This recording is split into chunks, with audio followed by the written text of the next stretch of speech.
Here, what's up, guys? Billy Cvecko here. We're with the one and only Pierce Brosnan, Sean Brosnan here, the coach of the Newbury Park cross country track and field program. We're in California, Big Bear here, and this guy's a legend. In 4 years, he's taken him from 2016, 9th at the state meet, to NXN champs, right? Yeah. Talk about, you know, where everything started, because no one knows the stuff before those 4 or 5 years. Yeah, well, I mean, I never thought I'd find myself coaching high school. I thought I'd be more doing the route of college or maybe post-collegiate. I kind of dabbled a little bit in both. You know, I was very fortunate enough to be around a lot of great coaches. You know, Scott Simmons, Steve Scott. You know, I was around some really great coaches in Portland area, and I always kind of had their ear and wanted to talk training. It was something I was interested in, so I always knew I was going to coach. I didn't know what level I was going to coach at, but you know, somehow we ended up in Thousand Oaks, Newbury Park area. My wife got a really good job, you know, after she was all done with school, and we decided to move to that area. I decided to give high school a try. 2 good buddies of mine, Bart Sessa and Sean Rice, you know, I would go to their camp every year and talk and work there, and they would, they gave me some advice, and, you know, they said you should give high school a try, and I think you could be good at it. And I ended up at Newbury Park High School and emailed a bunch of coaches and said, who has an open position, and nobody did but Newbury Park, and it was the only one that got back to me, and it started from there. On day one, I wanted to build a program that was not just good, but great, and kind of went from there. Where were they in the early 2010s? Like, you know, where was the program before you came on the map? Yeah, they weren't a program that was a dominant program, let's say that. You know, I would say the first, they hadn't won a league title in like 21 years. When I took the program over. So, and so far we've never lost a league title. So I wanted to go in and do something a little bit special and just kind of change the whole dynamic, but it's a lot easier said than done. Yeah. So I just, you know, I got everyone together and just kind of small steps, baby steps at a time, and just really tried to shift the culture. I was just the guys at first. After 2-3 years with the guys, I got the girls program, and we can combine them into one big team in a way. Yeah, my goal was to not just go to the state meet, but compete at the state meet, be state champs. And, you know, I sat down with my team, and my famous story is, you know, I sat down my first year with the parents and the kids, and I said, if you give me 4 years, I promise you a state title. You gotta hang out, you know, listen to what I say. We won 1 in 3. And then we won a national title in 4 years. So it worked out. It doesn't always work out that way, but it was good. Oh, that's awesome. Yeah, so, but I think one thing that I want to know about is, you didn't start being like, I want to be a coach. Weren't you coaching yourself? Yeah. Like, talk about that. So you went to Adams State, then you went to Cal State San Marcos. Yeah. But you had a coach then, right? Right after that, you decided to just kind of go the semi-pro route or pro route? Yeah, well, I knew I could run well, but I knew I could be like a 340 guy or something like that, but I knew that I wasn't going to be this 335, 330 guy making a living. So I was always really interested in the training. I was running for, at the time, New York Athletic Club, okay. Mizuno, so I was getting my gear from them, and I was like, you know, I was able to travel a little bit. I'd go to Europe. I was fast enough to get into some, I guess you could say, the B races, but I kind of jumped around from group to group. I don't want to say kind of on purpose. Wait, real quick, what were your PRs so that we know? Yeah. Well, I ran in the 50. I ran 4 flat for the mile and 3:44 for the 1500. So the 1500 time isn't quite as fast, but okay. I'll take my mile PR as the main one. But so those are the main things I ran in the mile. But what I really wanted to do was kind of like, you know, I don't say experiment. It's kind of a weird way to say, but I like to go out there and like try different things, try different training. And I remember talking to some different athletes that were kind of done with, like, you know, running competitively, and they were always like, oh, I wish I did that, I wish I did this. And even though I was like, I was in my 30s and a little bit older, I said, you know, why don't I try like some different things? And, you know, I was working with Steve Scott for a while. I learned a lot with him. I was working with Scott Simmons for a while, and then I was helping him out with Queen's University in Charlotte. And it was just, I learned a lot from those guys, and I kind of took a little bit from all those people and all the great coaches that I talked to.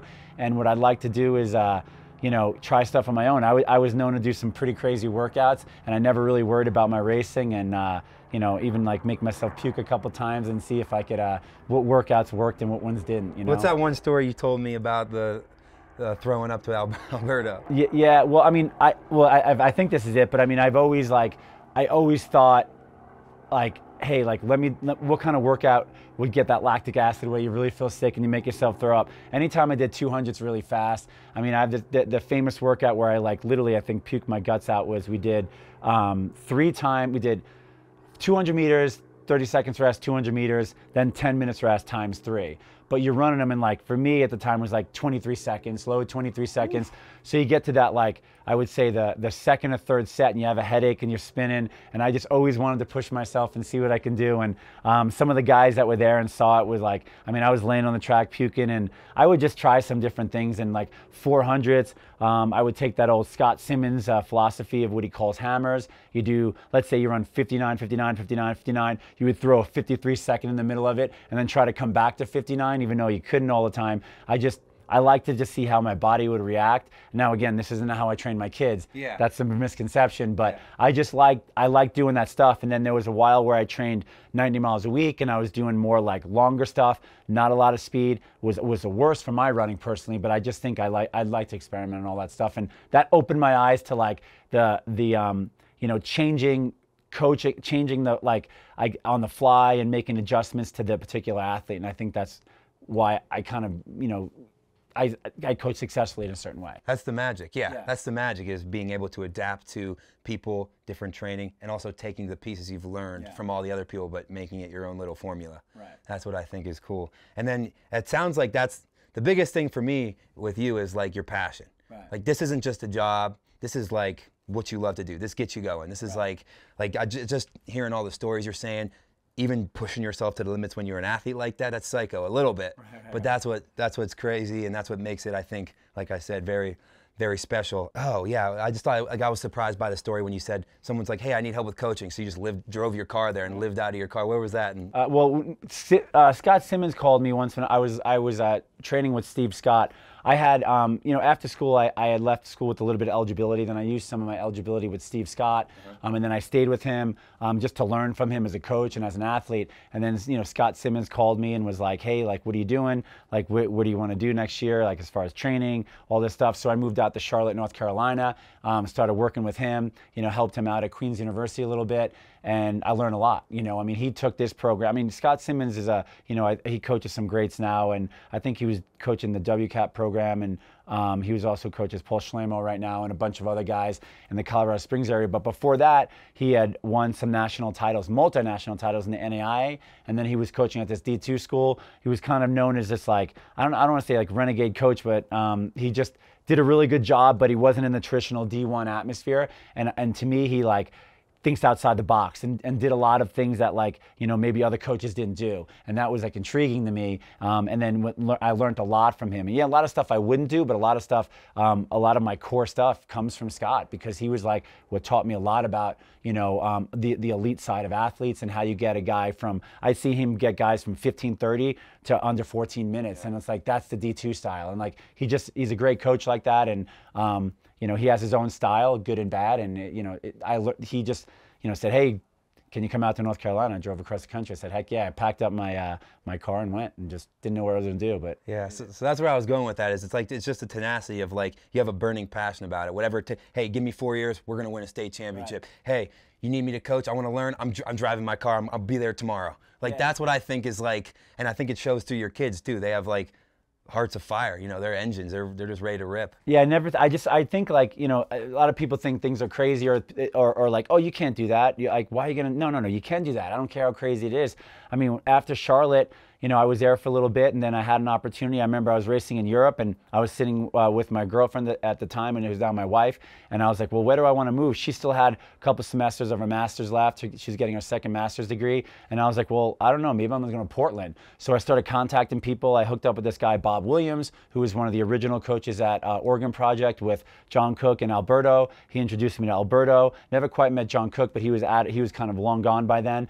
And then, again, learning all of them, being on the Nike campus all the time, learning from those guys and seeing those athletes, being friends with a lot of the athletes.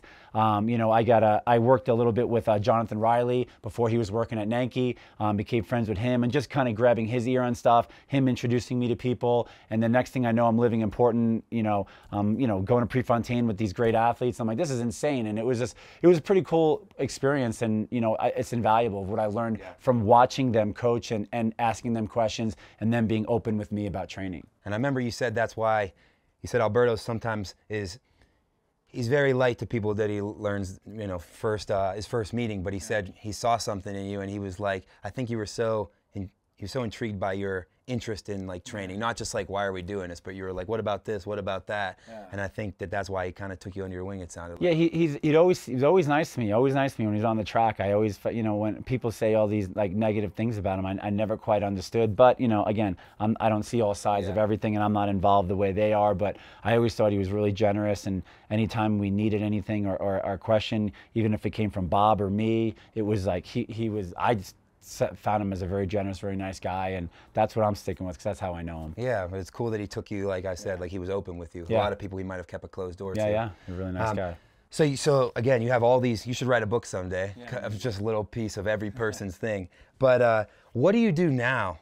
You know, now you're pretty established, at least in the high school world, and I think a lot of college and pro people respect you. But talk about like, where do you grab bits and pieces now? You have something, a philosophy that seems to work. And what do you do to continue to push? Yeah, I mean, it's funny. I think coaching, I use this analogy all the time. I think it's, you know, I feel like sometimes people forget that like a track coach or a cross-country coach or running and distance is what we do, or what my passion is, like that we actually coach. I think a lot of things I do is like, and I use this a little bit, maybe too much, I change things on the fly, but I think like, I just really learned to watch athletes working with these coaches and paying attention to their strengths and their weaknesses and working on those things. And there is never a dumb question, or it's never dumb to try anything to see if it helps you get better. And I think that's the key. It's like, you know, what I do now is like, I mean, I treat my guys like college and professionals. We don't train at that level, but I give them that type of attitude of like, I want to make you the best. I want to be the best in the country. I want you guys to do that, but it's not overtraining. It's not running too much. It's just having that attitude, I think at a younger age will propel you as you get older. And I think I try to, you know, implement that on my training with them and teach them at a young age the important things that they're eventually going to have to learn.